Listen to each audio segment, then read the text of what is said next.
Starting your own business, the transition from job to business. This week I have been thinking a lot about the idea of human potential and what that represents. At the deepest level, I know you are just like me, meaning you want the best possible life for yourself and your family if you have one.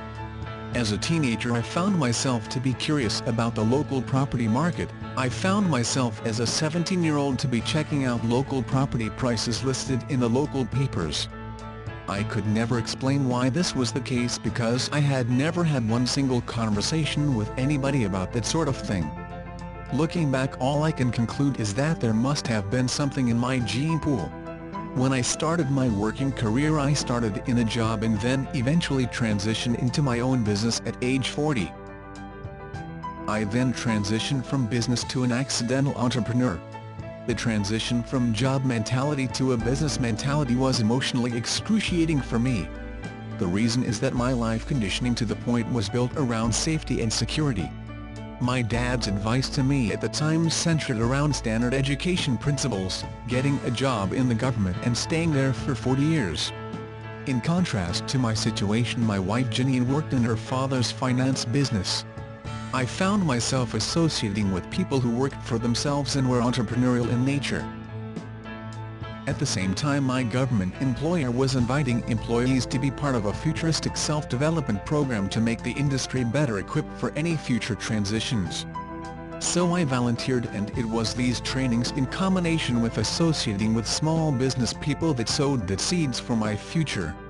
I started to think about the idea of having my own small business, but was stuck with huge doubt and no confidence in my own abilities, and even more complicated was the fact I had no idea of what that business would be. My next discovery came in the form of a book. Now, if you knew me at that time, all I read was comics, footy magazines and the odd Playboy.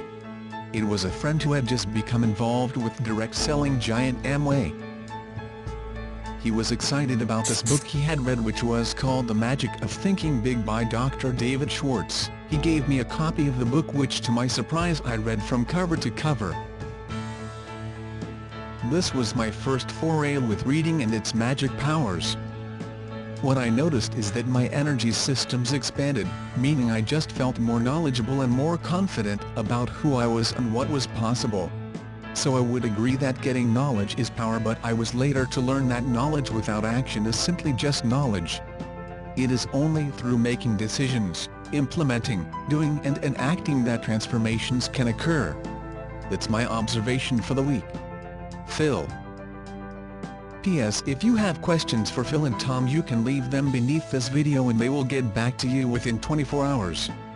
P.S. Let me tell you about today's free bonus. If you want to access our free training videos on how to use videos to attract leads while you sleep, then subscribe to Phil and Tom Plus by following the link below. philandtomplus.com/subscribe.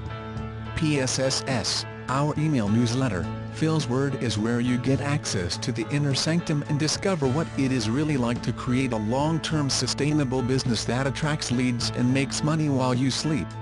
To subscribe to Phil's Word, just follow the link below and fill in your details. philandtomplus.com/Phil's Word. Phil and Tom help visionary families and a few emerging entrepreneurs to use video to grow an online brand, build a long-term sustainable business and have fun while we are doing it. Phil and Tom hope you have enjoyed this presentation and would like to wish you well in your business endeavors. They look forward to working with you in the near future. Thanks for watching. Have a great day.